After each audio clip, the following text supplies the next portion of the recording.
2 Kings 9. And Elisha the prophet called one of the children of the prophets and said unto him, Gird up thy loins, and take this box of oil in thine hand, and go to Ramoth Gilead. And when thou comest thither, look out there Jehu, the son of Jehoshaphat, the son of Nimshi, and go in, and make him arise from among his brethren, and carry him to an inner chamber.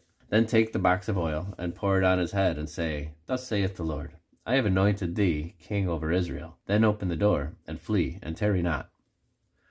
So the young man, even the young man the prophet, went to Ramoth Gilead. And when he came, behold, the captains of the host were sitting, and he said, I have an errand to thee, O captain. And Jehu said, Unto which of all us? And he said, To thee, O captain.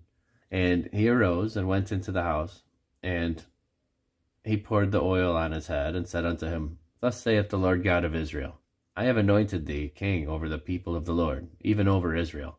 And thou shalt smite the house of Ahab thy master, that I may avenge the blood of my servants the prophets, and the blood of all the servants of the Lord, at the hand of Jezebel. For the whole house of Ahab shall perish, and I will cut off from Ahab him that pisseth against the wall, and him that is shut up and left in Israel. And I will make the house of Ahab like the house of Jeroboam the son of Nebat, and like the house of Baasha the son of Ahijah. And the dogs shall eat Jezebel in the portion of Jezreel, and there shall be none to bury her. And he opened the door and fled. Then Jehu came forth to the servants of his lord, and one said unto him, Is all well? Wherefore came this mad fellow to thee? And he said unto them, You know the man and his communication.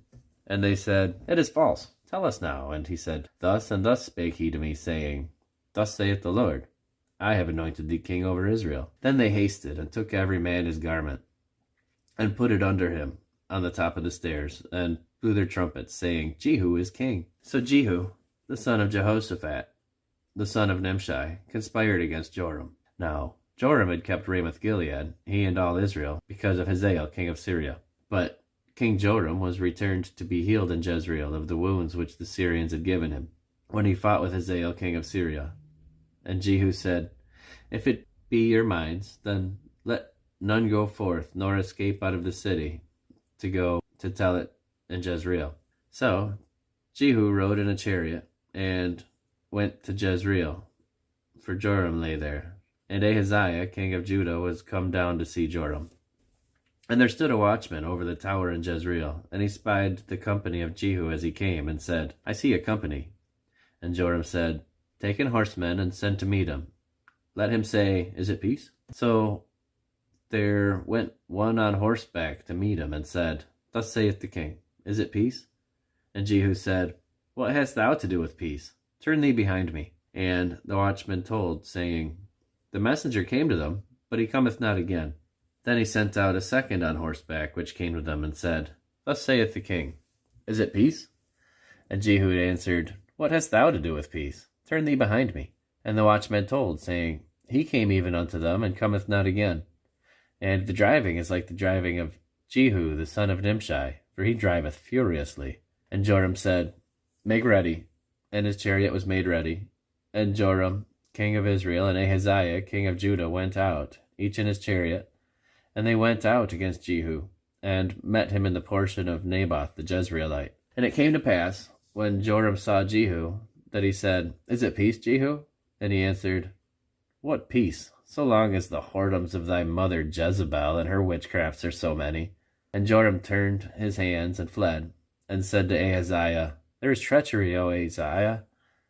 And Jehu drew a bow with his full strength, and smote Jehoram between his arms, and the arrow went out at his heart, and he sunk down in his chariot. Then said Jehu to Bidkar his captain, Take up, and cast him in the portion of the field of Naboth the Jezreelite.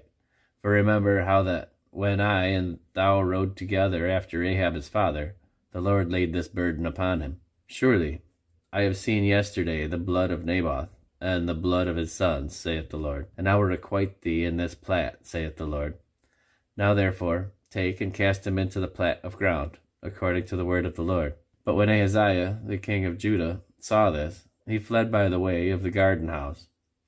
And Jehu followed after him, and said, Smite him also in the chariot. And they did so at the going up of Gur, which is by Ibalim, And he fled to Megiddo and died there. And his servants carried him in a chariot to Jerusalem and buried him in his sepulchre with his fathers in the city of David.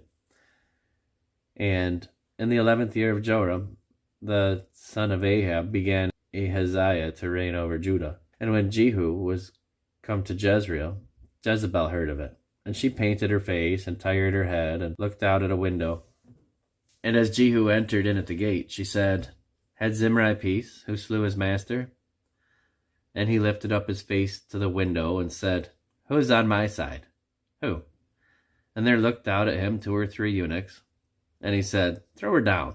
So they threw her down, and some of her blood was sprinkled on the wall and on the horses, and he trode her under foot. And when he was come in and did eat and drink, he said, "Go, see now this cursed woman, and bury her, for she is a king's daughter."